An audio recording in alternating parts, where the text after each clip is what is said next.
Conte de Nasreddin le fou sage.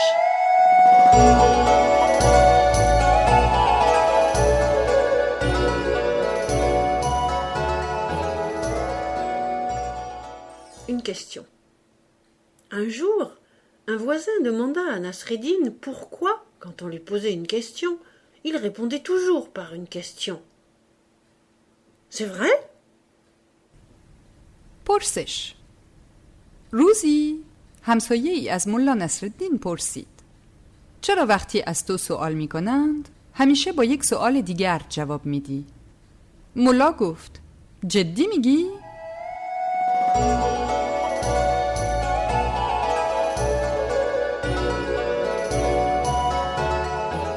La question difficile. Un jour, Nasreddin pénétra dans le jardin de son voisin et se mit à ramasser des légumes qu'il mettait dans son panier. Le voisin surgit et cria « Que fais-tu là dans mon potager ?» « Ah !» répondit Nasreddin, « tu ne vas pas me croire. Je marchais bien tranquille dans la rue quand un vent violent s'élevait et m'a soulevé et transporté jusqu'à ton jardin. Je me suis accroché à ce que j'ai pu, des carottes, des choux, des navets. » « Mais enfin, coupa le voisin, comment alors peux-tu expliquer que les carottes, les choux et les navets soient bien rangés dans ton panier ?»« Eh bien, vois-tu, mon ami, répondit Nasreddin, c'est justement la question que je me posais quand tu es arrivé.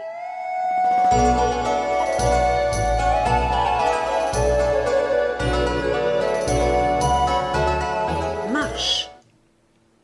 Un jour, Nasreddin se reposait au bord de la route quand un voyageur s'arrêta près de lui et lui demanda « Combien de temps faut-il pour arriver à la ville ?»« Marche, lui répondit Nasreddin.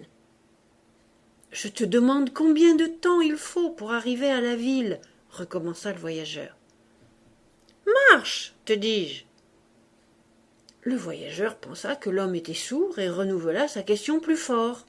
« Marche donc !» le coupa Nasreddin. L'homme alors s'en alla, mécontent et marmonnant des insultes, et dès qu'il eut fait quelques pas, Nasreddin lui dit « Si tu marches à cette allure, tu en as pour 2 heures avant d'atteindre la ville. »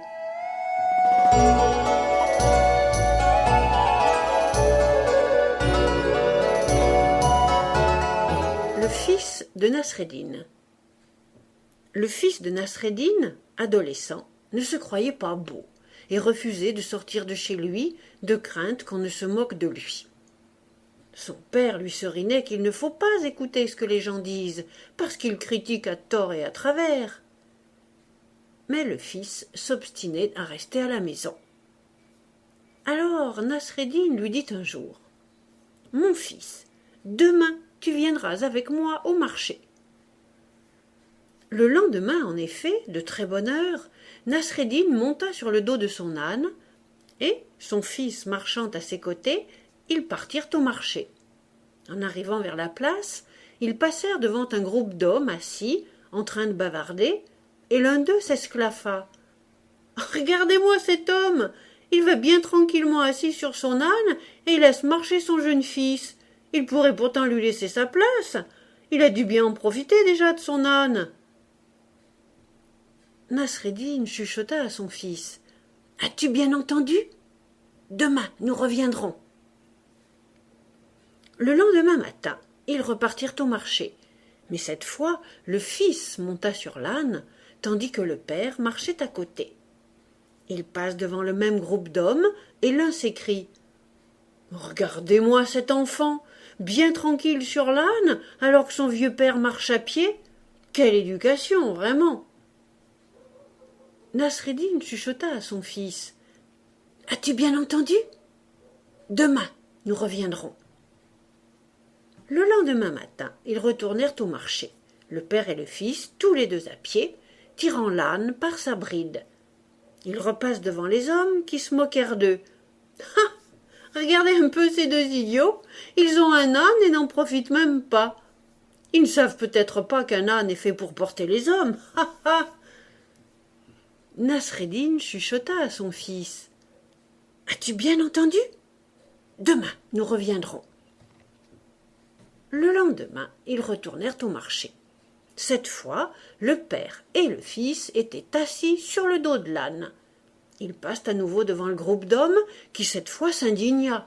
« Mais c'est une honte d'épuiser ainsi un pauvre âne.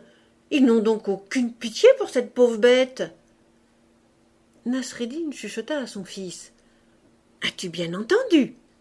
Demain, nous reviendrons. » Le lendemain, ils repartirent au marché. Le père et le fils portaient l'âne sur leurs épaules. « Ha ha! C'est ce qu'il a à faire, les hommes. Regardez ces deux fous. Ils sont bons à enfermer, ces deux-là. » Nasreddin chuchota à son fils. « As-tu bien entendu? Quoi que tu fasses dans la vie, il y a toujours des personnes qui te critiqueront. Mon fils, tu ne dois pas écouter ce que les gens disent. »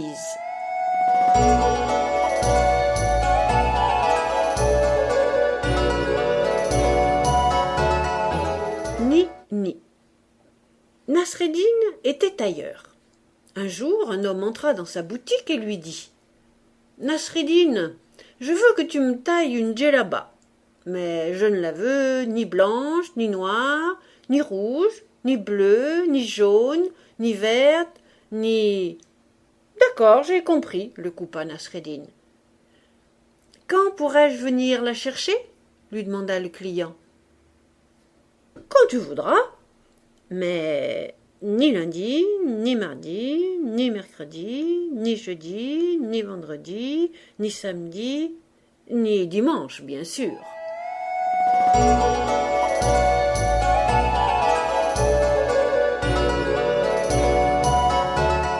Les larmes. Un jour, le plus riche marchand de Bagdad venait de mourir et on le conduisait au cimetière.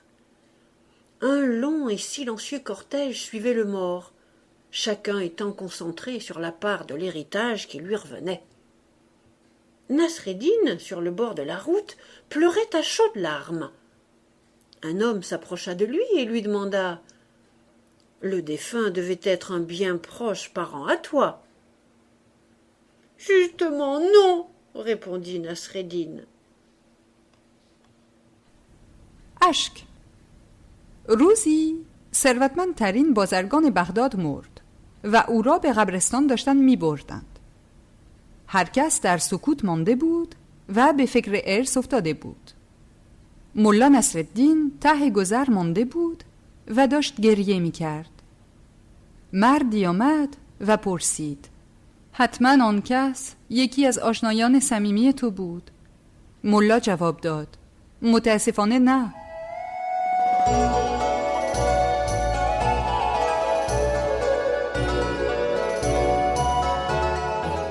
Le nuage. Un jour, Nasreddin creusait des trous en plein désert. Un marchand qui passait par là s'étonna et lui demanda ce qu'il cherchait. « Je cherche des pièces de monnaie que j'ai enterrées il y a quelque temps. »« Mais, reprit le marchand de plus en plus étonné, tu aurais dû prendre un repère, un rocher, un arbre qui t'aurait permis de retrouver l'endroit de ta cachette. »« Je l'ai fait, » dit Nasreddin. « Vraiment?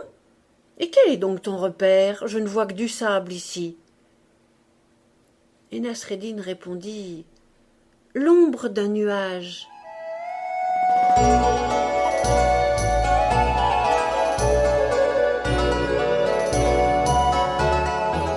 La vie. Nasreddin était passeur sur le fleuve. Avec sa petite barque, il faisait traverser d'une rive à l'autre les voyageurs, les marchands, pour quelques petites pièces de monnaie. Un jour, un grand savant, chargé de livres, embarqua. Nasreddin l'accueillit et se mit à lui parler de choses et d'autres tout en ramant. Le savant se rendit compte que Nasreddin ne s'exprimait pas très correctement. « Toi, mon ami, tu n'as pas dû aller à l'école bien longtemps, » lui dit-il. « Non, » répondit Nasreddin un peu honteux. « Eh bien, sache, mon ami, que tu as perdu la moitié de ta vie. » Vexé, Nasreddin rama sans plus dire un mot. Arrivé au milieu du fleuve, Des vagues secouèrent la barque qui chavira. Les deux hommes se retrouvèrent dans l'eau, un peu éloignés l'un de l'autre. Nasreddin cria « Est-ce que tu as appris à nager, maître ?»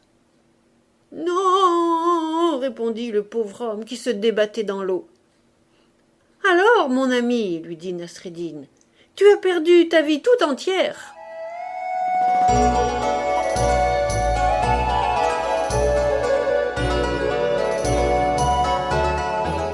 Et pourquoi pas?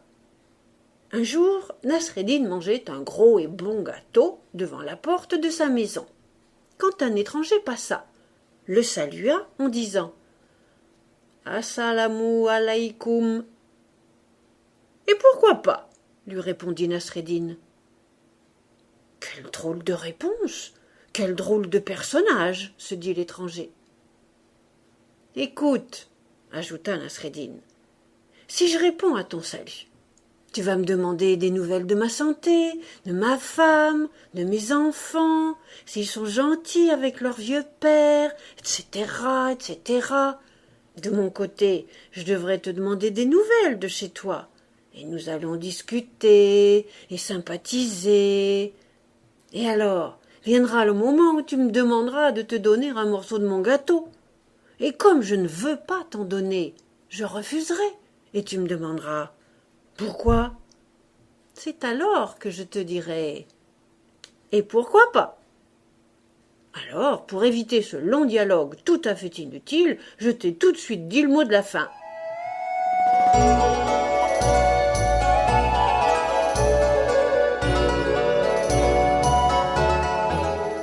Mourir. Le roi, ayant entendu dire que souvent Nasreddin se moquait de lui, l'envoya chercher. « Nasreddin, lui dit-il, cette fois tu as dépassé les limites, je te condamne à mort. »« Oh, dit Nasreddin, mon seigneur, accorde-moi une dernière faveur. »« Une seule, oui, répondit le roi. Je te laisse le choix de ta mort. »« Oh, merci, mon seigneur, dit Nasreddin tout soulagé. Eh bien, je voudrais mourir de vieillesse. » Le roi éclata de rire et laissa la vie sauve à Nasreddin.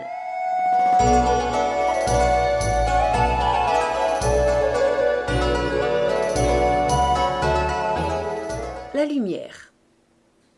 Un soir, tard dans la nuit, Nasreddin tournait en rond au pied d'un lampadaire penché en avant.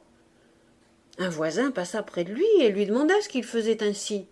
« J'ai perdu la clé de ma maison, dit Nasreddin. « Oh, alors je vais t'aider à la chercher. » Au bout d'un long moment, pendant lequel ils cherchèrent minutieusement, le voisin s'étonna de ne pas retrouver la clé et dit « Voyons, Nasreddin, es-tu absolument sûr de l'avoir perdue ici, ta clé ?»« Non, je l'ai perdue dans l'autre rue toute noire, là-bas. »« Mais pourquoi la cherches-tu ici, alors ?»« Mais parce que c'est là qu'il y a de la lumière, tiens. »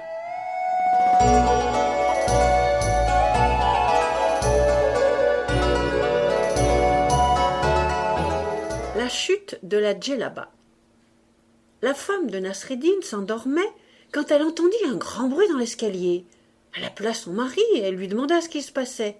« Ce n'est rien, va, c'est ma djellaba qui vient de tomber dans l'escalier. »« C'est drôle quand même, tout ce bruit que j'ai entendu. Une djellaba ne ferait pas tout ce vacarme, » s'étonna sa femme. « C'est que, » répondit Nasreddin, « j'étais dedans. » سقوط لباس ملا. زن ملا خواب بود وقتی صدای بلندی در پله شنید. ملا را صدا کرد و گفت چه خبره؟ ملا گفت هیچی نیست، لباسم در پله افتاد. زن گفت واقعا؟ ولی یک لباس سبک که نمیتواند همین سر و صدا بکند.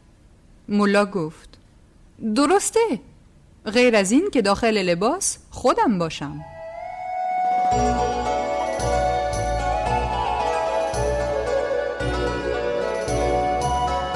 L'âne volé.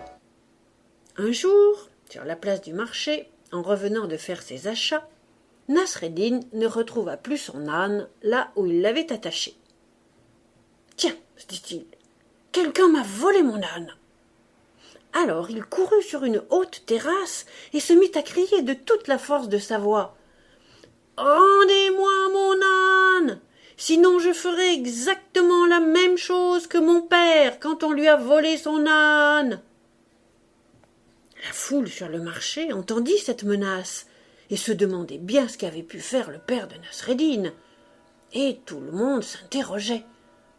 Ainsi la menace arriva aux oreilles des voleurs de l'âne de Nasreddin, qui prirent peur et vinrent vite rendre l'âne. « Tiens, Nasreddin, ce n'était qu'une blague, on voulait juste te faire peur. Mais dis-nous un peu, qu'a donc fait ton père quand on lui a volé son âne ? » « Il en a racheté un autre, pardi. »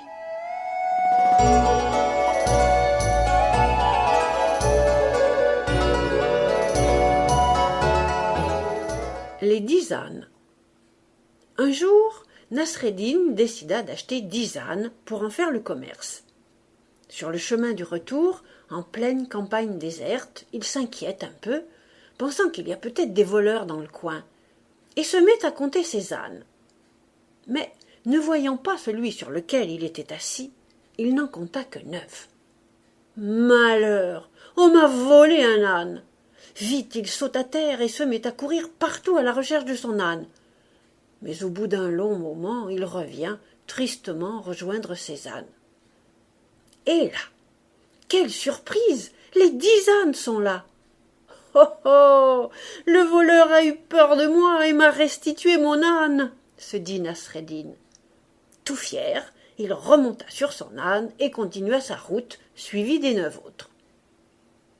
Un moment plus tard, le doute et la crainte le ressaisirent.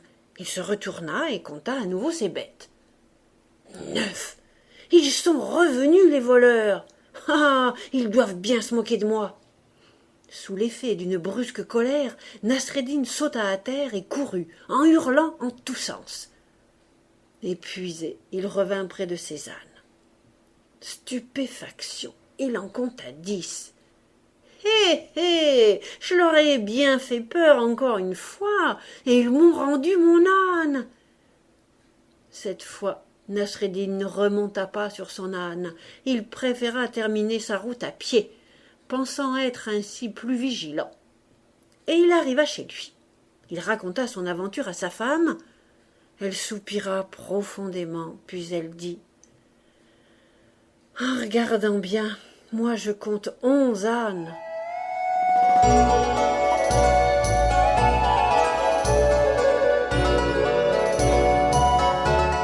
Le chat. Un jour, Nasreddin lavait son chat dans la rivière.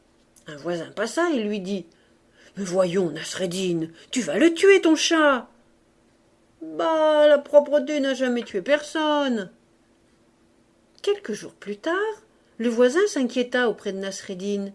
« Dis-moi un peu, il y a bien longtemps que je n'ai pas vu ton chat. »« Bien sûr, il est mort, » dit Nasreddin.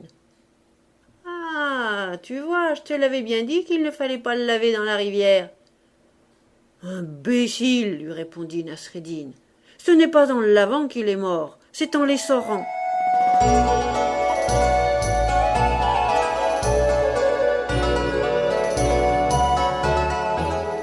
Le chameau. Un jour, un bédouin vint voir Nasreddin furieux. J'étais dans le désert quand j'ai eu envie d'une petite sieste. J'ai recommandé mon chameau à Dieu et je me suis endormi. À mon réveil, mon chameau avait disparu. « Et pourquoi me racontes-tu ça ?» demanda Nasreddin. « Mais parce que c'est toi qui nous as dit à la mosquée d'avoir confiance à Dieu. »« Bien sûr, mon ami, aie toujours confiance en Dieu, mais aussi n'oublie jamais d'attacher ton chameau. »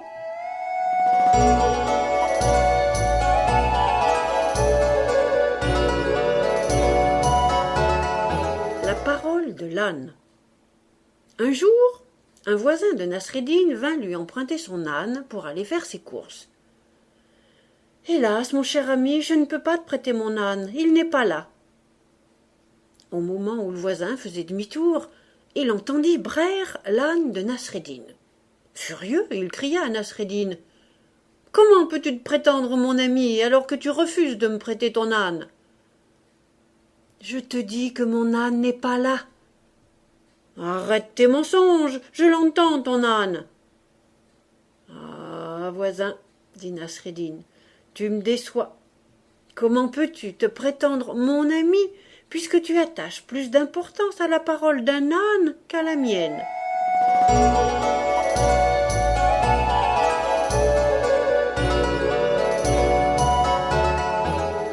Le parapluie. Un jour, Nasreddin sortit de la mosquée. Il pleuvait, et il tenait son parapluie fermé sous son bras. Un marchand lui cria: « Eh bien, Nasreddin, ne vois-tu pas que tu devrais ouvrir ton parapluie ?»« À quoi bon ?» répondit Nasreddin. « Il est tout déchiré. »« Mais alors, pourquoi l'as-tu pris ?»« Je ne savais pas qu'il allait pleuvoir. »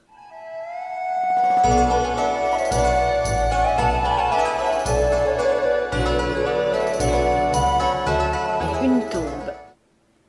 Un jour, Nasreddin et son fils allèrent soutenir une épouse éplorée dont le mari venait de mourir. La veuve pleurait fort, se lamentait. « Mon pauvre mari, tu vas aller maintenant dans une demeure bien étroite, sombre et humide, sans pain, sans semoule, sans air ni lumière, sans chaleur ni amour. » Alors Nasreddin chuchota très vite à l'oreille de son fils: « Cours vite à la maison et ferme bien la porte. C'est chez nous qu'on va apporter le mort. » قبر. روزی ملا نصرالدین و پسرش رفتن پلوی یه بیوه که تازه شوهرش از دست داده بود. بیوه داشت گریه می کرد و ناله می کرد. بیچاره شوهرم، حالا قرار شد توی جای تنگ و تاریک و پر رطوبت، بدون نان، بدون برنج، بدون هوا و نور، بدون گرما و عشق برسی. ملا در گوش پسرش گفت: برو خانه و در را خوب ببند.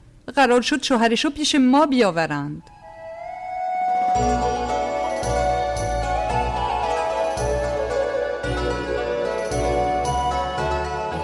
Entre les deux. Un jour, Nasreddin se promenait entre le juge et le vizir, qui soudain lui demandèrent: « Franchement, Nasreddin, dis-nous une bonne fois pour toutes qui tu es. Es-tu un idiot ou un escroc ?»« Mais je ne sais pas bien, moi non plus. Mais ce que je sais très bien, c'est que, en ce moment même, je suis entre les deux. »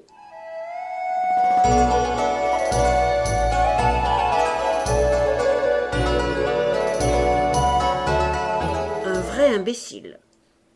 Un jour, Nasreddin se trouvait chez le roi, assis selon la tradition, chacun à un bout du tapis. Le roi était très en colère contre Nasreddin. « Franchement, Nasreddin, dis-moi, qu'est-ce qui te sépare d'un vrai imbécile ?»« Oh, dit Nasreddin en baissant la tête, si peu de choses, tout juste l'espace d'un tapis. »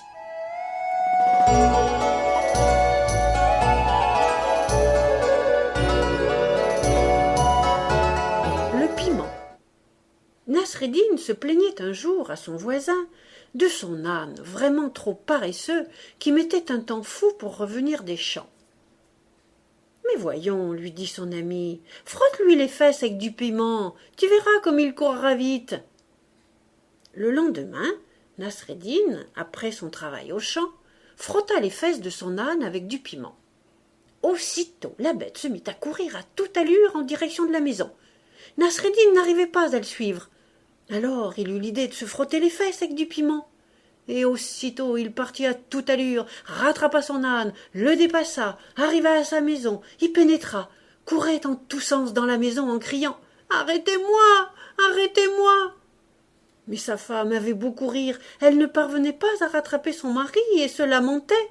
« Ignorante !» cria Nasreddin. « Prends du piment et frotte-le sur tes fesses !»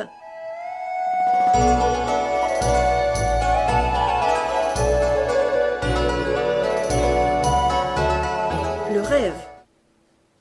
Un matin, Le fils de Nasreddin courut vers son père et lui dit « Si tu savais le beau rêve que j'ai fait cette nuit, j'ai rêvé que tu me donnais 10 dinars. » « Superbe, répondit Nasreddin. Eh bien, comme tu es un bon fils, tu peux les garder, ces 10 dinars, et aller t'acheter ce que tu veux.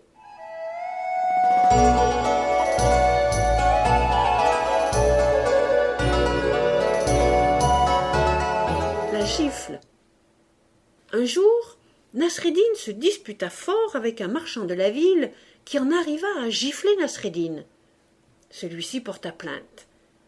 Le juge écouta attentivement les deux hommes, mais surtout il ne voulait pas se fâcher avec le riche marchand. Alors il dit au marchand « Pour le prix de la plainte, tu donneras un pain à Nasreddin. » Nasreddin fit un effort pour rester calme, s'approcha du juge et lui donna une gifle. « Malheureux, que viens-tu de faire ?» cria le juge. « C'est que, répondit Nasreddin, je suis pressé. Alors, quand on apportera le pain, prenez-le vous-même. » Et il s'en alla, assez content de lui.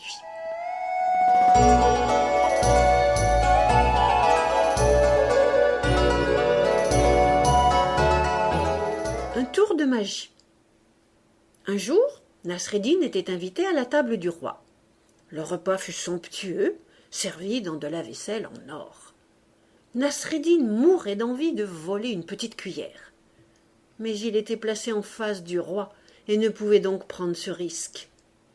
Or, il aperçut à l'autre bout de la table le vizir qui discrètement prenait une petite cuillère et la mettait dans sa poche.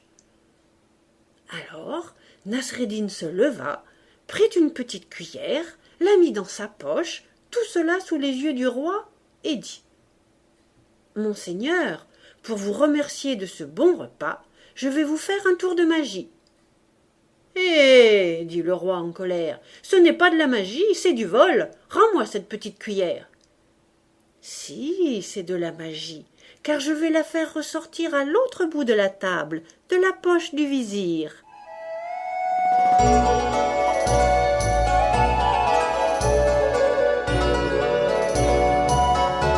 Une omelette.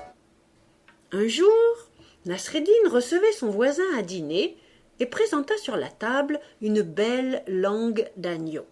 « Pouah !» dit le voisin, « je ne peux pas manger ce qui sort de la bouche d'un animal. »« Ah bon ?» dit Nasreddin, « alors je vais te faire une omelette. »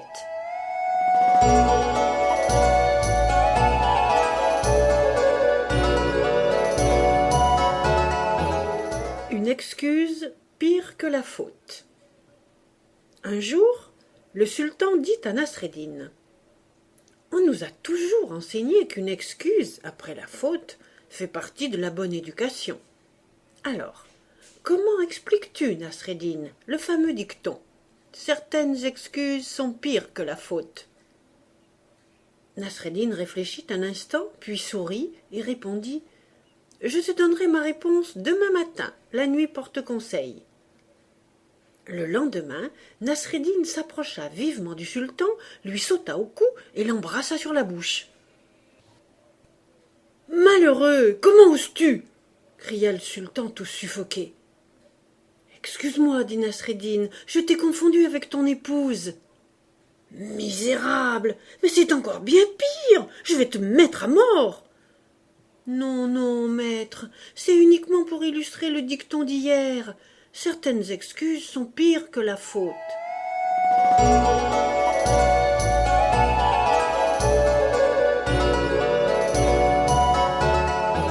Le partage.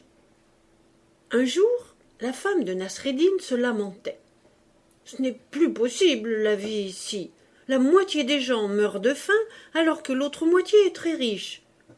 Toi, Nasreddin, qui es respecté dans le village, ne peux-tu pas essayer de les convaincre de partager ? Tout le monde serait heureux. » Nasreddin partit aussitôt dans le village et ne rentra que fort tard le soir, éreinté. « Alors ?» questionna sa femme. « J'ai réussi à convaincre les pauvres. »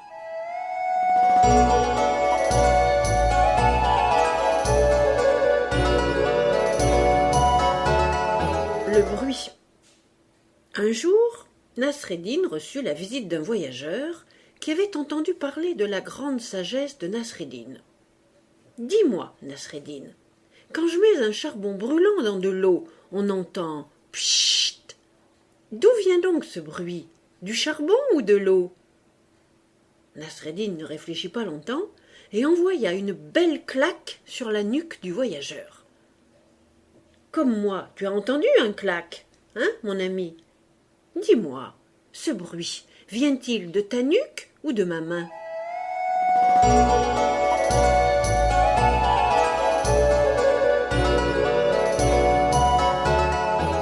Les tigres. Un jour, Nasreddin répandait du sel tout autour de sa maison. Un voisin passe qui lui demande pourquoi il fait cela. « C'est pour éloigner les tigres, » lui répondit Nasreddin. « Mais il n'y a jamais de tigres par ici. »« Eh bien, tu vois, c'est la preuve que ce que je fais est efficace. » ببر روزی ملا نصرالدین نمک اطراف خانه‌اش داشت پخش می‌کرد. همسایه‌ای از او پرسید چرا داره این کار رو انجام میده؟ این کار رو انجام میدم که ببر اطراف خانه نیاد. همسایه گفت ولی هیچ وقت ببر در این اطراف نمیاد. ملا گفت خب پس میبینی که کار من فایده دارد.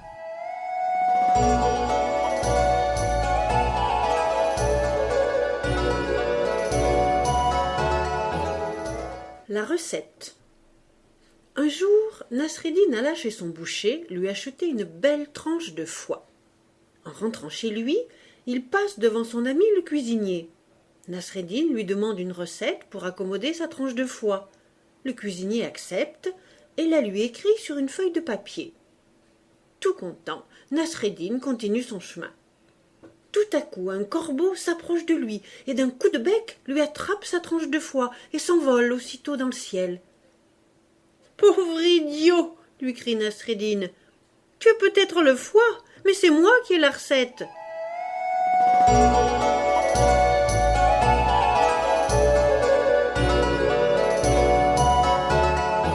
Le vin. Nasreddin possédait une grande vigne qui produisait beaucoup de beaux raisins. Un jour, l'imam de la mosquée vint le voir et lui demanda « Dis-moi, Nasreddin, que fais-tu donc de tout ce raisin que tu récoltes chaque année ?»« Mais nous le mangeons. »« Allons, lui dit l'imam, toi et ta famille, vous ne pouvez pas manger toute ta production. Que fais-tu de ce qui reste ?»« Le reste ? Eh bien, je le mets dans des jarres, je le laisse macérer et plus tard je le bois. » « Voyons, Nasreddin, dit l'imam, du jus de raisin qui macère, cela s'appelle du vin. Cette transformation, c'est la volonté d'Allah. Moi, je ne peux que respecter sa volonté.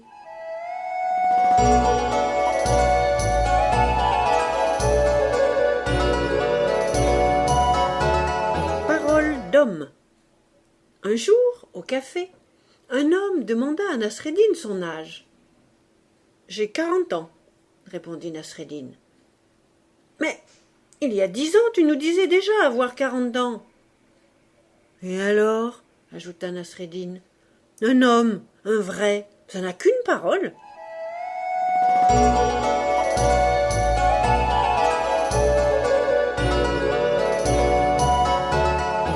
Le fer à cheval. Un jour, Nasreddin trouva par terre un fer à cheval.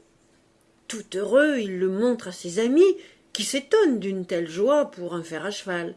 « On ne te croyait pas superstitieux, Nasreddin ?»« Et qui te dit que je suis superstitieux ? Tu es si heureux de ta trouvaille. »« Ah, mais c'est que je me dis, comme j'ai trouvé un fer à cheval, je pourrais peut-être bien en trouver 3 autres. Et pourquoi pas aussi un cheval ?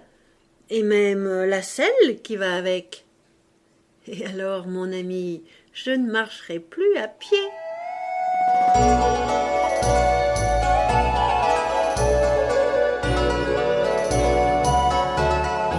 La lune et le soleil. Un jour, Un voisin demanda à Nasreddin lequel était le plus utile, de la lune ou du soleil. « Mais la lune, bien sûr, répondit Nasreddin. « Vraiment? Pourquoi? » « Eh bien, la lune apparaît la nuit, or c'est la nuit qu'on a le plus besoin de lumière. »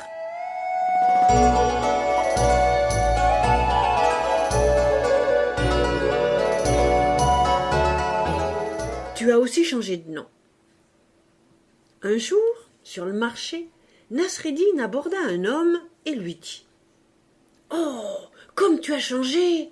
Tu étais brun et te voilà blond maintenant. »« Mais, bégaya l'homme interloqué. En plus, je me rappelle bien, tu étais beaucoup plus grand avant, et maintenant tu es plus petit que moi. Mais,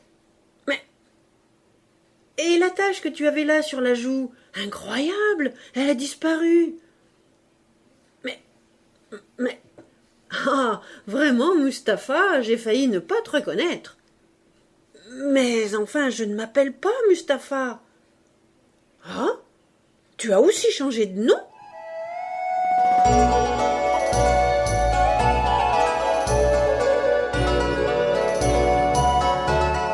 La part de Dieu. Un jour, Nasreddin discutait avec deux amis. « Moi, dit l'un, si je trouve des pièces d'or, je dessinerai un cercle par terre, je jetterai les pièces vers le ciel, et tout ce qui tombe dans le cercle sera pour moi. Tout ce qui tombe en dehors du cercle sera la part de Dieu, je le donne aux pauvres. »« Je ferai de même, déclare l'autre, mais ce qui tombera à l'extérieur sera pour moi. Le reste sera la part de Dieu. » Nasreddin, qui était resté songeur, déclara enfin « Moi, je ne tracerai pas de cercle. Je jetterai tout vers le ciel, et Dieu se servira. Je prendrai ce qu'il laissera retomber par terre. »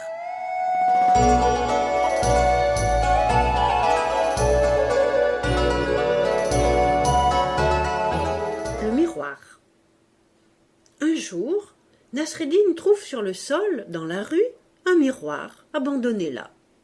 Il le ramasse, le regarde, constate que l'image qui se reflète est vraiment laide. « Je comprends qu'on t'ait jeté. Tu es vraiment trop laid. » آینه.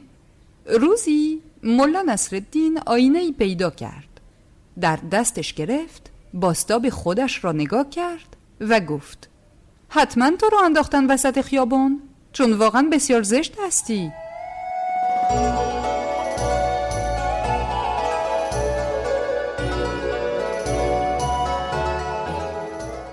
La vieillesse.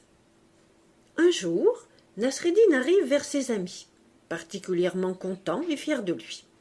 Ses amis lui demandent s'il a découvert un trésor pour afficher une mine si réjouie. « Oh, beaucoup mieux que cela, dit Nasreddin. Je viens de découvrir que j'ai toujours la force que j'avais à 20 ans. »« Waouh! Et comment as-tu découvert cela ?»« Oh, c'est très simple, dit Nasreddin. Vous voyez l'énorme pierre là-bas? Eh bien, à 20 ans, je n'arrivais pas à la bouger. »« Oui, et alors ?»« Et alors? Eh bien, tout à l'heure, j'ai essayé. Je n'y suis pas arrivée, exactement comme à 20 ans. »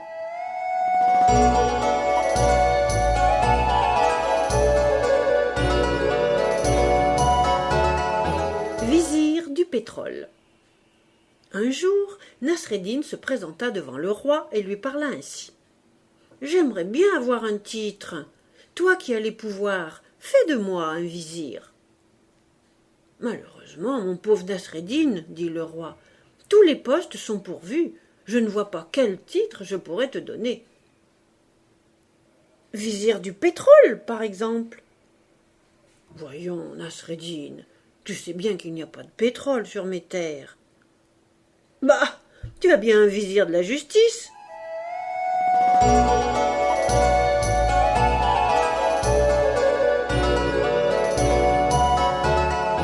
L'économie. Nasreddin était devenu pauvre et voulut faire des économies dans ses dépenses. Il décida de diminuer la nourriture de l'âne, insensiblement.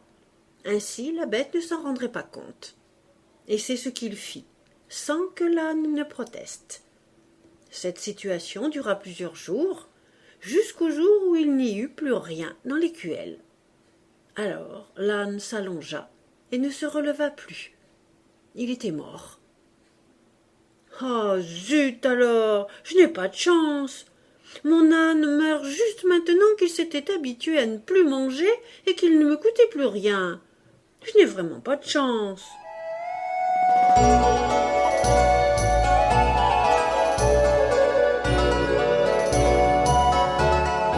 Combien je vaux? Un jour, le roi s'était habillé avec son beau manteau tout neuf. Il se tourna vers Nasreddin et lui demanda « Dis-moi, Nasreddin, combien, à ton avis, je vaux ?» Nasreddin réfléchit, compta sur ses doigts, recompta sur ses doigts, puis dit « 500 pièces d'or. »« Malheureux, c'est le prix de ce manteau. »« Oui, Seigneur, je sais, j'ai calculé aussi le prix du manteau. »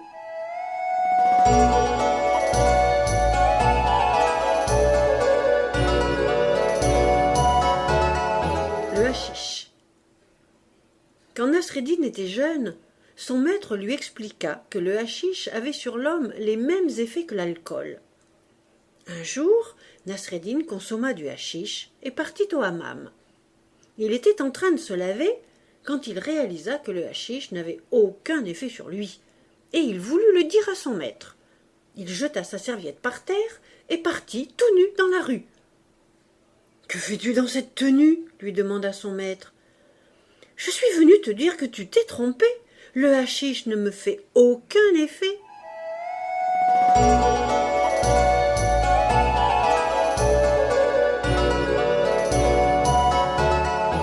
Maintenant, un jour, le roi dit à Nasreddin « Quand tu mourras, je donnerai le plus beau des linceuls pour ton corps. »« Oh, dit Nasreddin, habille-moi maintenant et enterre-moi tout nu. »